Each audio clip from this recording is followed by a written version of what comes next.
Algebra I 6.8c, root of the polynomial.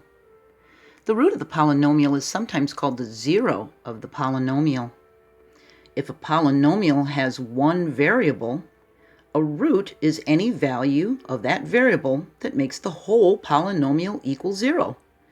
And remember, the principle of zero products says at least one factor has to equal zero if the product equals zero. Okay? So we can find the roots of the polynomial.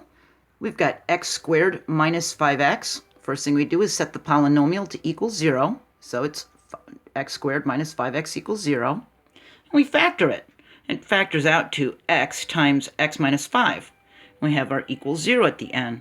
Now we use the principle of zero products,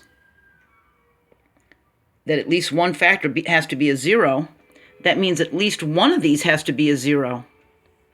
So we set x to equal 0 and x minus 5 to equal 0. We set each of these factors to equal 0. We can use the addition property of equality to create a 0 pair here with the minus 5 plus 5 and eliminate it. And we put a 5 on this side. So that means we have x equals 5 and x equals 0. Now we check to see if 0 and 5 are solutions by plugging it into the original equation, x squared minus 5x. Everywhere there's an x, we put in a 0. So yes, that is going to equal 0. It says x equals 0, doesn't it? And we plug in a 5 everywhere there's an x. We get 5 squared minus 5 times 5. That's 25 minus 25. Yes, that's a 0.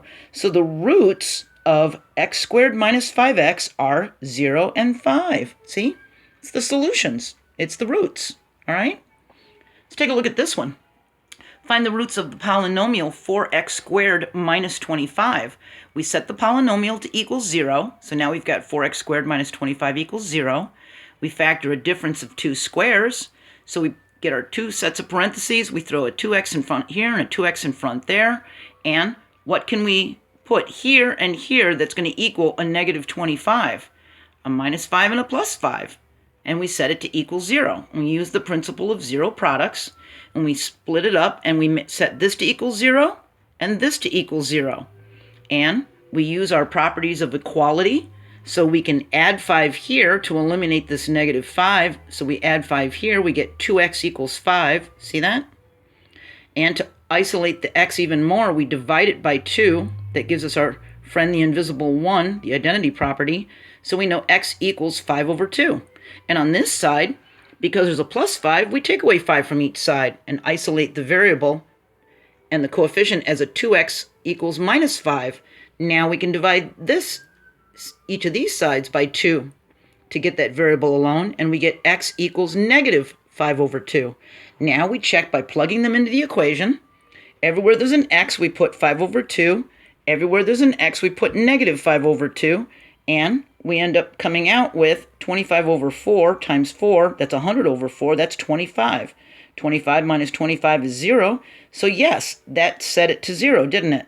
And when we do the negative 5 over 2, when we square it, negative 5 over 2 times negative 5 over 2 gives us a positive 25 over 4. So we get the same thing, 25 minus 25. It's 0. So the roots of this polynomial are 5 halves and negative 5 halves. See? It's also the solutions. That wasn't that hard, was it? If you saw the previous video, 6.8b or 6.8a, you'd really understand. So I'll have links to those in this one's description if you missed them. Our next unit, 6.9, we're going to talk about using equations that factor. I'll have a link to the principle of zero products in here, and I'll have links to factoring. Okay? I'll see you next video. Keep trying. Keep up the good work. I believe in you. We can do this. Bye.